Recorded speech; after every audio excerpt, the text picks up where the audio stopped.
احد کی لڑائی میں حضرت علی رضی اللہ تعالی عنہ کی بہادری۔ غزوہ احد میں مسلمانوں کو کچھ شکست ہوئی تھی، جس کی بڑی وجہ نبی کریم صلی اللہ علیہ وسلم کے ایک ارشاد پر عمل نہ کرنا تھی۔ اس وقت مسلمان چاروں طرف سے کفار کے بیچ میں آ گئے، جس کی وجہ سے بہت سے لوگ شہید بھی ہوئے اور کچھ بھاگے بھی۔ نبی کریم صلی اللہ علیہ وسلم کفار کے بیچ میں آ گئے اور کفار نے یہ مشہور کر دیا تھا کہ حضور صلی اللہ علیہ وسلم شہید ہو گئے۔ صحابہ رضی اللہ عنہ اس خبر سے بہت پریشان حال تھے اور اسی وجہ سے بہت سے بھاگے بھی اور ادھر ادھر متفرق ہو گئے۔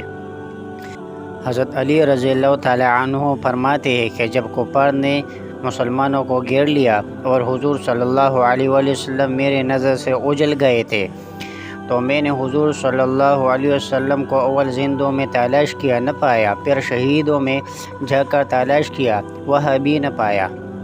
تو میں نے اپنے دل میں کہا کہ ایسا تو نہیں ہو سکتا کہ حضور صلی اللہ علیہ وسلم لڑائی سے بھاگ جائے۔ بظاہر حق تعالیٰ جل شانہ ہمارے اعمال کی وجہ سے ہم پر ناراض ہوئے، اس لیے اپنے پاک رسول اللہ صلی اللہ علیہ وسلم کو آسمان پر اٹھا لیا۔ اس لیے اب اس سے بہتر کوئی صورت نہیں ہے کہ میں بھی تلوار لے کر کافروں کے جتے میں گھس جاؤں، یہاں تک کہ مارا جاؤں۔ میں نے تلوار لے کر حملہ کیا، یہاں تک کہ کفار بیچ میں سے ہٹتے گئے اور میری نگاہ نبی کریم صلی اللہ علیہ وسلم پر پڑ گئی تو بے حد مسرت ہوئی، اور میں نے سمجھا کہ اللہ جل شانہ نے ملائکہ کے ذریعے سے اپنے محبوب صلی اللہ علیہ وسلم کی حفاظت کی۔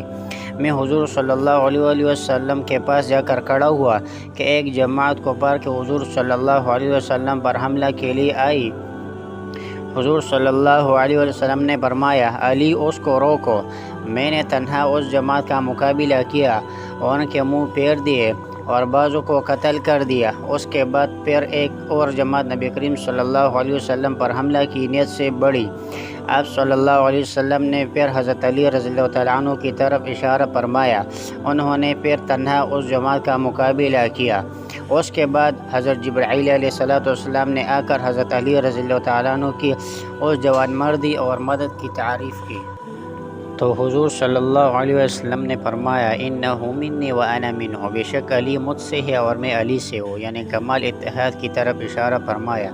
تو جبرائیل علیہ السلام نے عرض کیا، وانا منکما، میں تم دونوں سے ہوں۔